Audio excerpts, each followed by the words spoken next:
ಅಷ್ಟೆಲ್ಲ ಮೆಷಿನರಿ ಇದೆ ಅವ್ರಿಗೆ. ಅದೆಂತದೋ ಒಂದು ಟಾಸ್ಕ್ ಫೋರ್ಸ್ ಅಂತಿದೆ, ಅದಕ್ಕೆ ಹೊಸ ಸ್ಕಾರ್ಪಿಯೋ ಜೀಪ್ ಕೊಟ್ಟಿದ್ದಾರೆ. 300 ಲೀಟರ್ ಡೀಸೆಲ್ ಪ್ರತಿ ದಿವಸ ಹಾಕಿಸ್ತಾರೆ. ಅದು ಎಲ್ಲಿ ಓಡಾಡುತ್ತಪ್ಪ ಅದು? ನೀವು ಸರ್ಕಾರದಿಂದ ಒಬ್ಬ ಅಧಿಕಾರಿಯಾಗಿ ಅಥವಾ ಸರ್ಕಾರದ ಒಬ್ಬ ಪ್ರತಿನಿಧಿಯಾಗಿ ಜನಪ್ರತಿನಿಧಿಯಾಗಿ ಎಲೆಕ್ಟ್ ಮಾಡಿದ್ದಕ್ಕೆ ನಮ್ಮನ್ನು ನಾವು ಹಳ್ಕೋಬೇಕು. irrespective of the political party, everybody claims has a fair right.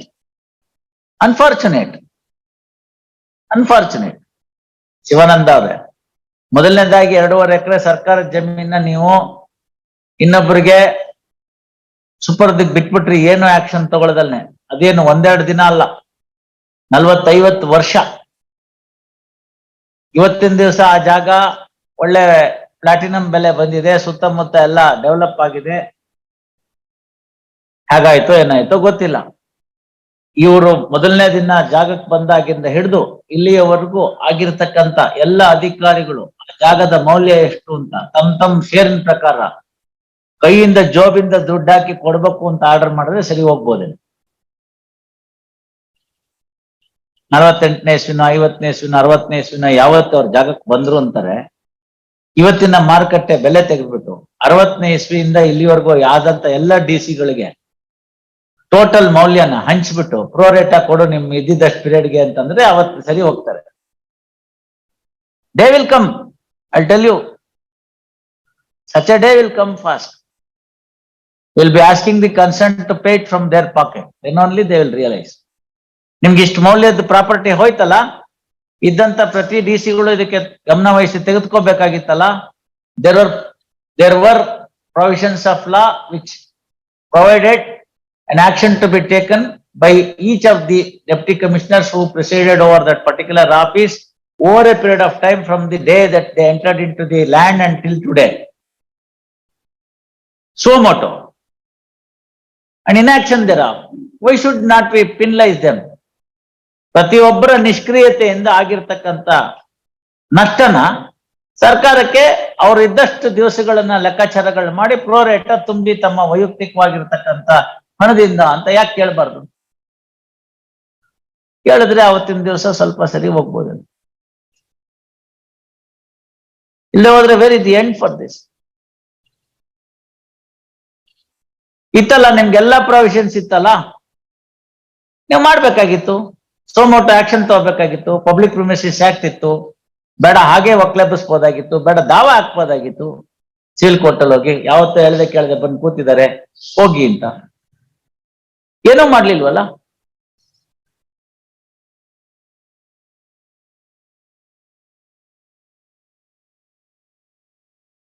ಅದ್ರ ಬಿಟ್ಟು ಅಲ್ಲಿ ಯಾವ್ದೋ ಒಂದು ಅವೆನ್ಯೂ ರೋಡ್ ಅಲ್ಲಿ ಯಾವ್ದೋ ಹಳೇದು 35 ವರ್ಷದ 40 ವರ್ಷದ್ದು 50 ವರ್ಷದ್ದು ಹಿಂದಿಂದ ಟ್ರಸ್ಟ್, ಅದಕ್ಕೇನೋ ಒಂದು ಸಣ್ಣ ದೇವಸ್ಥಾನ ಇದೆ, ಅದು ನಂದು ಅಂತ ಕಿತ್ಕೊಳಕ್ ಹೋಗೋದು. ಇಲ್ಲಿ ಹೋಗ್ತಾ ಇದೆ, ಕೇಳೋರಿಲ್ಲ.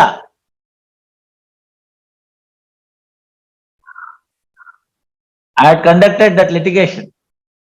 Small premises, very small premises, maybe maximum 40-50 ಅಂತ ಕಾಣುತ್ತೆ, into 2 portions. One portion had fallen to the share of one brother. In that portion which is facing the Avenue Road, there are 2 shops. One he was occupying, other was given to the tenant. That tenant sublet the premises. ಇವನ್ ದಿನ ಬಾಗಲ್ ತೆಗೆಯುವಾಗ ಅವ್ರನ್ನ ನೋಡೋದು. ಇವನ್ಗೆ ತಿಂಗಳ ಬಾಡಿಗೆ 25 ರೂಪಾಯಿ, ಯಾರಿಗೆ? ಓನರ್ಗೆ. ಆ 25 ರೂಪಾಯಿನ 25 ವರ್ಷ ಕೊಡ್ಲಿಲ್ಲ. ಪ್ರತಿ ದಿವಸ ಶಿಕ್ಮಿ ಬಾಡಿಗೆ ಅವನ್ ಇನ್ನೊಬ್ರಿಗೆ ಯಾರು ಸಬ್ಲೆಟ್ ಮಾಡಿದ್ನ ಅವನ್ಗೆ ಪ್ರತಿ ದಿವಸದ ಶಿಕ್ಮಿ ಬಾಡಿಗೆ 800 ರೂಪಾಯಿ 600 ರೂಪಾಯಿ. ಯಾರು ಹೊಟ್ಟೆ ಉರಿಯೋದಿಲ್ಲ. ಅವನೆಲ್ಲ ಕೇಸ್ ಹಾಕ್ತ, ಏನೋ ಕಾರಣಾಂತರದಿಂದ ಎಲ್ಲ ಹೋಯ್ತು, ಕೊನೆಗೆ ಆಯ್ತು. Ultimately I succeeded on all grounds: arrears of rent, bona fide use, subletting, alternate accommodation. On all the grounds I succeeded. But what happened thereafter? Came up to Supreme Court, he lost. He egged up that this whole property belongs to government and gave an application to the DC. Special DC. passed an order that it is government property and therefore the eviction order need not be enforced. ನೀವು ಮನೆ ಖಾಲಿ ಮಾಡಲಿಲ್ಲ ಅಂದ್ರೆ ನಿಮ್ಮನ್ನ arrest ಮಾಡಿಸಿ ಹೊರಗೆ ಹಾಕ್ತೀನಿ ಅಂತ ಓನರ್ನ. Poor man had 4 daughters. ಬಹಳ ಕಷ್ಟ ಇದೆ ಈಗಿನ ಕಾಲ, ಅಷ್ಟು ಸುಲಭಕ್ಕಿಲ್ಲ. ಅದಕ್ಕೆ ನಾನು ಹೇಳಿದ್ದು ಸರ್ಕಾರ ಹೆಂಗ್ ಮಾಡ್ತಾ ಇದೆ. ಆಲ್ ರೈಟ್, ನಾಳೆ ದಿನ ಅದಕ್ಕಾಗಲ್ಲ ಅನ್ನೋದು ಇನ್ನೊಂದೇನ್ ಗತ್ತೆ. ನೀವು ಅಲ್ಲೆಲ್ಲಾರನ್ನು ಸಮಾನರು ಅಂತ ಕೇಳೋದೇನು, ನಂತರ ಇವೆಲ್ಲ ಮಾಡೋದೇನು, ಅತ್ತೆ ಹೊಡೆದ ಪಾತ್ರೆಗೆ ಬೆಲೆ ಇಲ್ಲ ಅಂತ ಗಾದೆ. ಅದು it will take us back to the good old days where the people use to say king can do no wrong. ನೋಡಿ, ಇದೆಲ್ಲ ಅಷ್ಟು ಒಂಥರ ಸೂಕ್ತವಾದಲ್ಲ.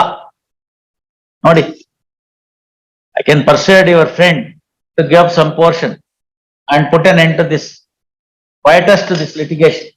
Yes, Mr. Chandrasekhar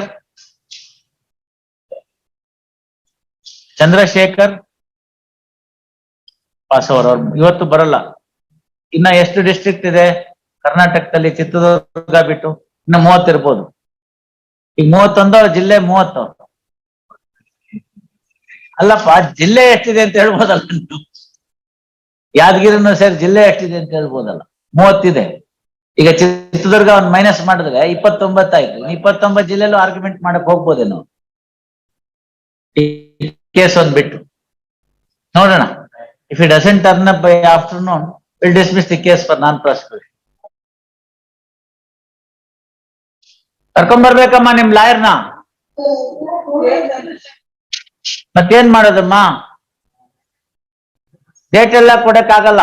ಇದಾಗ್ಲೇನೆ 4 ಸತಿ ಡೇಟ್ ಕೊಟ್ಟಿದ್ದೀವಿ, ನೀವು ಬರಕ್ ಮುಂಚಿತವಾಗೇನೆ. ಬೇಡ, ಬಿಟ್ಬಿಡಿ. ನೀವ್ ಯಾಕೆ ಬರಕ್ ಹೋಗ್ತೀರಿ? ಯಾಕೆ ಮತ್ತೆ ಏನ್ ಮಾಡಕ್ಕಾಗುತ್ತೆ? ನೀವು ಬರ್ದೇ ಇದ್ರೆ, ಕೇಸ್ ಆರ್ಗ್ಯುಮೆಂಟ್ ಮಾಡದೇ ಇದ್ರೆ.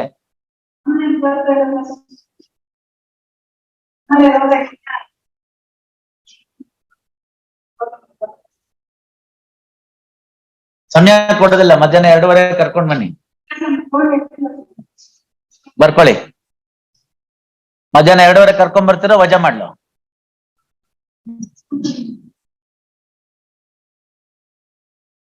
2:15 ಕರ್ಕೊಂಡ್ ಬರ್ತೀರೋ ಇಲ್ಲ ನೀವು ಬರ್ಲಿಲ್ಲ ಅಂತ ವಜಾ ಮಾಡ್ಲು?